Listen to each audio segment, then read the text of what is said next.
A partir de hoje, comprar a casa própria vai exigir uma entrada maior e um financiamento menor. É que entram em vigor as mudanças da Caixa Econômica Federal nas condições de financiamento. Eu vou fazer o seguinte, eu vou trazer o Leandro Santiago para que o Leandro possa explicar para a gente como é que será essa mudança, né? O que é que vai mudar, o que é que não pode, porque de repente alguém está tentando comprar aquela casa e, caramba, e agora? Como é que eu faço? Conte-nos tudo, por favor, Leandro.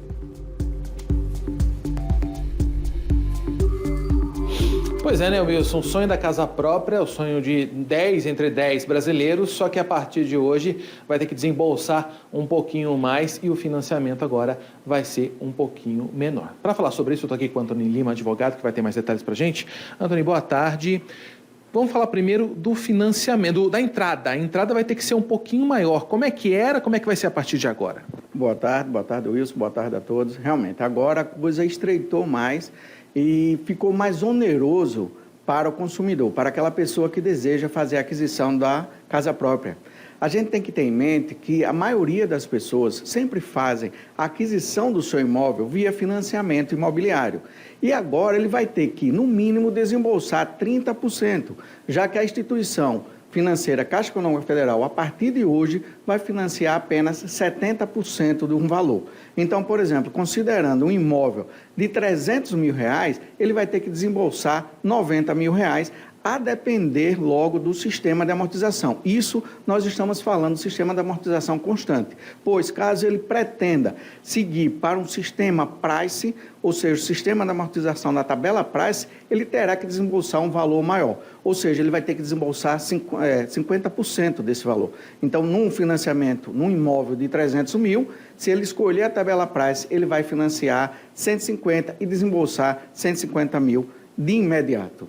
E o valor do imóvel a ser financiado pela Caixa também agora está com limite também? Exatamente, ele chegou ao teto de R$1,5 milhão e não pode mais, aquela pessoa que já tiver um financiamento, ele não vai poder mais fazer um outro financiamento, cuja modalidade anterior permitia com que você tivesse mais de um financiamento, né? Desde que você tivesse comportamento de renda familiar suficiente para oferir mais de um financiamento. Agora, como é que fica a questão? Agora, uma pergunta que não quer calar. Por que está sendo feito isso? Esse procedimento foi devido ao número de saque na caderneta de poupança. A caderneta de poupança é a fonte primária para os financiamentos imobiliários. Então, o financiamento imobiliário, ele faz a captação de recursos junto ao Sistema Brasileiro de Poupança e Empréstimo, ou seja, a famosa caderneta de poupança.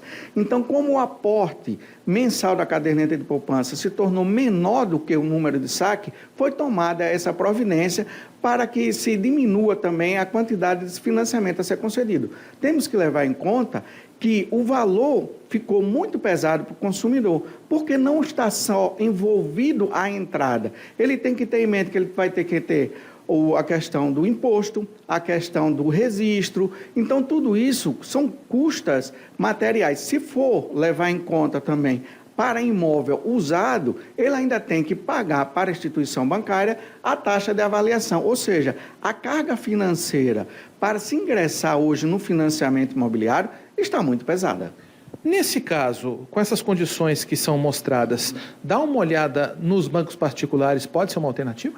Não tenha dúvida, a alternativa é, primeiro, consórcio, porque aí você não tem a questão dos juros, e segundo, você também fazer a previsibilidade junto a outras instituições bancárias, né? Então, o que você vai ter que ter em mente, o que você vai ter que pesquisar? Taxa de juros. É muito importante você avaliar a questão de taxa de juros e o quanto necessitará, dentro das instituições particulares, o seu aporte inicial para fazer aquele financiamento. Lembrando que um financiamento habitacional, ele é de longo prazo, então ele é de no mínimo 20 e vai até 30 anos. E você tem que fazer um planejamento. Nesse momento, o mais importante para as famílias que pretendem adquirir um financiamento imobiliário é colocar na ponta do lápis, planilhar quanto realmente vai sair esse financiamento e se é vantajoso fazer nesse momento ou aguardar mais um pouco para ver se essas regras, durante o transcurso de tempo, elas voltem. Se a pessoa tiver já um longo relacionamento com uma instituição particular, ela pode conseguir uma condição mais vantajosa? Geralmente, nesses casos, quando se tem, um bom relacionamento com a instituição bancária, quando ele já é cliente há muito tempo, quando ele já tem uma cesta de serviços com aquela instituição, realmente a instituição tende a ofertar uma taxa diferencial, seja na parte de juros, seja na parte de seguros, porque você também tem que ter em mente que o consumidor, quando ele vai fazer o financiamento, não é só aquela prestação pura, ele é obrigado a contratar um seguro, só que esse seguro é em virtude de lei, mas ele pode fazer o financiamento por uma instituição bancária e solicitar a aquisição do seguro habitacional por uma outra. Então, pesquisa bastante, alinha a questão de taxa de juros, alinha a questão do financiamento, alinha um outro acessório que, por exemplo, a instituição bancária particular pode lhe cobrar, que é uma taxa de administração, então é necessário verificar o quanto de percentual dessa taxa de administração está sendo impingida, está sendo lhe responsabilizada, para que na ponta do lápis você veja, pesquisando o que é melhor para você e sua família. Tá certo. Obrigado pelas informações. Então é isso, né, Wilson? Colocar na caneta, papel e caneta, para saber, afinal de contas, quanto você vai investir nisso, quanto vai ser o gasto. E se você tiver um relacionamento com uma das outras 4 instituições financeiras do Brasil, que são 3 privadas e mais um banco público, é ver aí quais são as vantagens que são oferecidas, de repente, pode até valer a pena. Volto com você.